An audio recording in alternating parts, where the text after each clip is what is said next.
जैसा कि आप लोगों ने पहले ही थंबनेल में देख लिया होगा कि जो हमारा एग्जाम होने वाला है 2025 में, उसका डेट शीट जारी हो गया है। अब कैसे करें तैयारी, ठीक है, इसके बारे में हम लोग डिस्कस करेंगे इस वीडियो में। उसके बाद अब क्या होगा, एग्जाम का डेट तो जारी हो गया। हर दिन तो यही बहाना बना रहे थे कि एग्जाम का डेट में अभी तो टाइम है ना, अभी तो एग्जाम का डेट भी नहीं आया। अब क्या होगा, अब क्या होगा? हाँ जी, आप लोगों ने बहुत फेमस एक डायलॉग सुना होगा कि अब क्या होगा तेरा कालिया, अब क्या होगा। तो देखिए इसमें हम इस वीडियो में हम यही जानेंगे कि अब आप लोग क्या करेंगे, ठीक है। उसके बाद कब से होगा एग्जाम, इसके बारे में भी हम लोग बात करेंगे। उसके बाद फॉर बेस्ट रिवीजन क्या करेंगे। उसके बाद हम लोग क्या बात करेंगे कि और वीवीआई कंटेंट क्या हो सकता है, ठीक है। उसके बाद हम लोग बात करेंगे कि प्रैक्टिस किससे प्रैक्टिस करना है। इन सारे बातों को हम लोग जानेंगे अपने इस छोटे से वीडियो में। तो चलिए हम अपने इस वीडियो को शुरू करते हैं, ठीक है। तो देखिए सबको पता चल गया कि हमारा डेट शीट है वो तो जारी हो चुका है जी। हाँ जी, ये कितनी सत्य है और कितनी झूठ है, इसके बारे में हम लोग लास्ट में डिस्कस कर रहे होंगे कि कितना प्रतिशत सत्य है और कितना प्रतिशत झूठ है। तब तक के लिए हम लोग ये बात कर लेते हैं कि मान लीजिए कि आज हुआ या नहीं हुआ, ये तो आपको प्रूफ के साथ पता चलिए जाएगा कि जारी हुआ है या नहीं हुआ है। पर जारी होना तो तय है कि वो एक ना एक दिन जब एग्जाम हमारा आ रहा है तो ये तो तय है कि हमारा एग्जाम जो है वो होगा ही होगा। इसमें तो कोई दो राय वाली बात नहीं है कि भैया कि कोरोना आ जाएगा फिर से एक बार और इस बार भी एग्जाम हमारा कैंसिल हो जाएगा। ऐसा तो दिमाग में कुछ नहीं ना बैठा रखे आप लोग ना, तो एग्जाम तो होगा ही होगा, ठीक है। तो अब एग्जाम तो हमारा होगा, अब हम लोग क्या करें, अब हम लोग क्या करें, तो इसके बारे में हम लोग थोड़ा सा डिस्कस कर लेते हैं, ठीक है। तो हम लोगों को क्या करना है, सबसे पहला क्या करना है कि जो भी सब्जेक्ट हमारा है ना, जो भी हमारा सब्जेक्ट है, ठीक है, उसका सबसे पहले क्या करेंगे कि हम लोग सेलेक्ट करेंगे। क्या सेलेक्ट करेंगे जी, तो वीवीआई जो हमारे इंपॉर्टेंट चैप्टर है, ठीक है, इंपॉर्टेंट चैप्टर जो वीवीआई हमारे चैप्टर है ना, उसको सबसे पहले सेलेक्ट कर लेना है। कॉपी पेन लेकर बैठिए और इसको लिखते चलिए, ठीक है, कि सबसे पहला काम अभी के अभी क्या करना है, ठीक है। नहीं तो आप वीडियो को देखने के बाद स्किप कर दीजिएगा और भूल जाइएगा। ये बहुत ही यूजफुल हो जाएगा अगर आप इसको कर ले रहे हैं तो। बाकी आपकी मर्जी, जो मन में आए वो करिए, हम तो अपना काम कर रहे हैं जी। आप अपना काम कर रहे हैं ना ही कर रहे हैं, ये आप अपने आप से पूछिए, ठीक है। तो पहला काम हम लोगों को क्या कर लेना है कि वीवीआई हर एक सब्जेक्ट का इंपॉर्टेंट चैप्टर, जो कि मैंने पहले ही बता रखा है, अगर आप नहीं देखे हैं तो उसको जाकर देख लीजिए या फिर कहीं से भी देख लीजिए और उसको नोट डाउन कर दीजिए। अब क्या करना है, फर्स्ट हमारा काम क्या करना है, यहां पे आइए और देखिए क्या बोल रहा है कि सेलेक्ट मोस्ट इंपॉर्टेंट टॉपिक। और उसके बाद क्या करना है कि उस इंपॉर्टेंट चैप्टर का ना इंपॉर्टेंट टॉपिक को हम लोगों को लिख लेना है, ठीक है। इंपॉर्टेंट टॉपिक को लिख लेना है। उसके बाद हम लोग क्या करेंगे कि वन शॉट में उन सारे चैप्टर्स को और उस टॉपिक को कंप्लीट कीजिए, क्योंकि हमारे पास बिल्कुल टाइम नहीं है। अब तो डेट शीट भी आ गया, अब क्या चाहिए आपको, अब क्या बताएं, सीधा एग्जाम के दिन की जाकर पढ़िएगा क्या?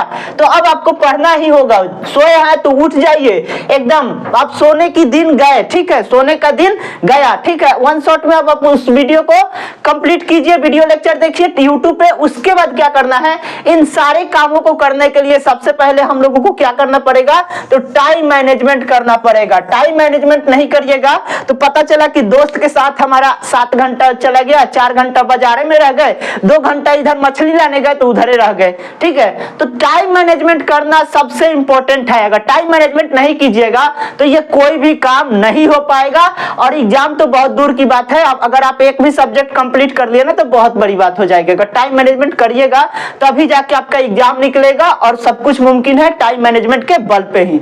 तो टाइम मैनेजमेंट कैसे करिएगा, तो आपको पता है ना कि रोज हम लोग 8 घंटा सोए हैं, तो अब आप लोगों को 8 घंटा सोने की जरूरत नहीं है, क्योंकि 8 घंटा ये आपके ऊपर भी डिपेंड करेगा कि आपका तैयारी कितना है, ठीक है। आप अगर अच्छे तैयारी पहले से ही पढ़ते आ रहे हैं तो आप लोग 8 घंटा आराम से सो सकते हैं, कोई दिक्कत नहीं है। पर अगर आपने पहले से तैयारी नहीं की है तो आपको मात्र 6 से 7 घंटा ही सोना है। 8 घंटे के बारे में सोचिएगा भी मत, क्योंकि ऐसे भी ये ठंडी आने वाला है और ठंडी में तो लोग एकदम इतना आलस हो जाता है जिसका जवाब नहीं, ठीक है। तो 6 से 7 घंटा एकदम अच्छा से प्लानिंग बनाओ। और देखिए सबसे बड़ी बात क्या है कि अगर आपको कोई भी काम करना है ना तो आप तभी करिएगा रहेगा जब तक आप उसको सजा नहीं डिसाइड कीजिएगा। उसका मतलब एक फिक्स सजा डिसाइड कीजिए कि अगर मैं ये डिसाइड कर लिया कि मेरे को सुबह 6 बजे उठना है तो उठना ही है, चाहे बारिश हो रहा हो, पत्थर पड़ रहा हो, ठंडा पड़ रहा हो, मैं रात को 2 बजे ही क्यों नहीं सोया हूं, उससे फर्क नहीं पड़ता। मेरे को सुबह 6 बजे उठना है तो उठना है हर हाल में।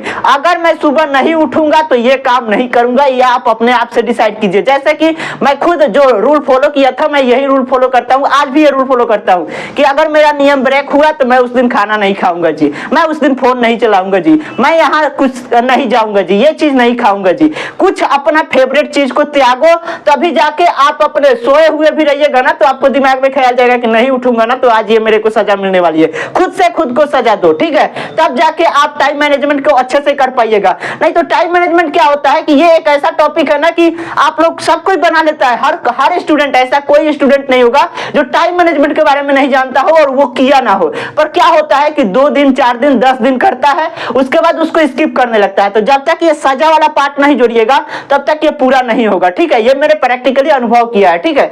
तो इसके बेस पे तो सबसे पहले हम लोग टाइम मैनेजमेंट कर लेंगे, उसके बाद हम लोग क्या करेंगे कि इंपॉर्टेंट चैप्टर को करेंगे, उसके बाद इंपॉर्टेंट टॉपिक को सेलेक्ट करेंगे, उसके बाद हम लोग क्या करेंगे कि 1 शॉर्ट वीडियो को कंप्लीट करेंगे। उसके बाद क्या करेंगे कि हम लोगों को क्या करना है कि जो हम लोग पहले से कर रहे हैं मेक अपने क्या करेंगे प्रॉपर नोट्स को बनाएंगे, ठीक है, प्रॉपर नोट्स बनाएंगे अच्छे तरीके से, साफ सुथरे तरीका से, जो कि पहले से बना रखा है। तो रिवीजन में हम लोगों के लिए बेस्ट प्रैक्टिस हम लोग क्या करेंगे रिवीजन के लिए, तो हम लोगों को कहां से प्रैक्टिस करना है जी, तो गेस पेपर करना है और क्वेश्चन बैंक करना है।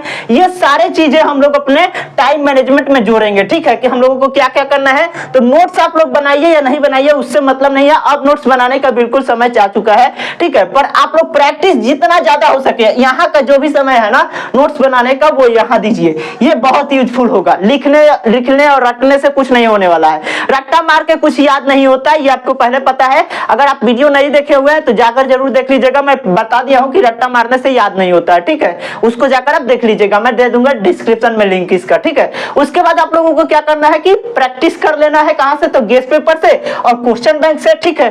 अब आप लोगों को यह समझ में आ रहा होगा कि भैया इतना सारा कुछ करे कैसे करे, क्या करें, नहीं कुछ समझ में आ रहा है। तो देखिए ये जो मैं बता रहा हूं ना, इसके बाद आपको कुछ भी करने की जरूरत नहीं है, इसलिए कान खोलकर सुनिए, कान खोलकर। तो आप लोगों को फॉर बेस्ट रिवीजन के लिए आपको कहां जाना पड़ेगा, यहां पे आइएगा तो आपको क्या मिल जाएगा कि ऑल VVI जो भी हमारे कंटेंट है, ठीक है, जैसे लाइक वाइज कौन कौन से हैं, तो VVI हमारे जो सब्जेक्टिव हो गए, ऑब्जेक्टिव हो गए, उसके बाद क्या हो सकता है गेस क्वेश्चन हो जाएगा, उसके बाद हमारा क्या हो जाएगा गेस क्वेश्चन जो है वो आपको मिल जाएगा। ये सब कुछ केवल एक ही प्लेटफॉर्म पर मिल रहा है। वो कहां पे मिल रहा है भैया, तो वो मिल रहा है हमारे टेलीग्राम चैनल पे, आप चले जाइए, वहां पे आपको फ्री में सब कुछ मिल जाएगा, वो भी बिल्कुल फ्री। और ऐसा नहीं है कि टफ भाषा किताबी भाषा में लिख दिया गया है, उसको अपने से अपने लैंग्वेज और इजी लैंग्वेज में लिखा गया है, जिसको अगर आप एक बार देख लेंगे, अच्छे से पढ़ लेंगे ना, तो बस आपके दिमाग में बैठ जाएगा, जिसके बाद आपको कुछ भी करने की जरूरत नहीं है। अब बात हो गई ये कि भैया ये तो ये हो गया, अब आप जब बताए थे कि ये कितना % सत्य है कि एग्जाम का डेट आया है भी कि नहीं आया है, कितना % सत्य है, तो जैसा कि आप सभी को पता है कि CBSE बोर्ड वालों का एग्जाम का डेट आ चुका है, यूपी बोर्ड भी अपना एग्जाम का डेट ला दिया है, ठीक उसी प्रकार ये बिहार बोर्ड भी अपना एग्जाम का डेट बहुत जल्द ही लाने वाला है, ठीक है। मैंने थंबनेल ऐसा इसीलिए बनाया है ताकि आप लोग अटेंशन ग्रैब कर पाए और इस यूजफुल कंटेंट को समझ पाए कि हाँ अब हमारे पास टाइम बिल्कुल भी नहीं है, अब नहीं पढ़ेंगे तो कभी नहीं पढ़ पाएंगे, ठीक है, अब हमारे पास समय नहीं है, बिल्कुल भी समय नहीं है। यही पर्पस था मेरा आप लोगों को समझाने का। अगर आप लोगों को गलत लगा हो तो मुझे माफ करिएगा, ठीक है, और अगर अच्छा लगा हो तो प्लीज चैनल को सब्सक्राइब करिए और लाइक करिए और शेयर जरूर कर दीजिए अपने सारे दोस्तों को, जिससे कि वो भी जग कर उठकर पढ़ना शुरू कर दे, ठीक है। और टाइम मैनेजमेंट वाला स्किल जो है ना वो बहुत इंपॉर्टेंट है, वो जरूर कीजिएगा, लाइक करिए, सब्सक्राइब करिए या मत करिए। तब तक के लिए मिलते हैं इसी तरह के आपके खातिर शानदार वीडियो के साथ, धन्यवाद।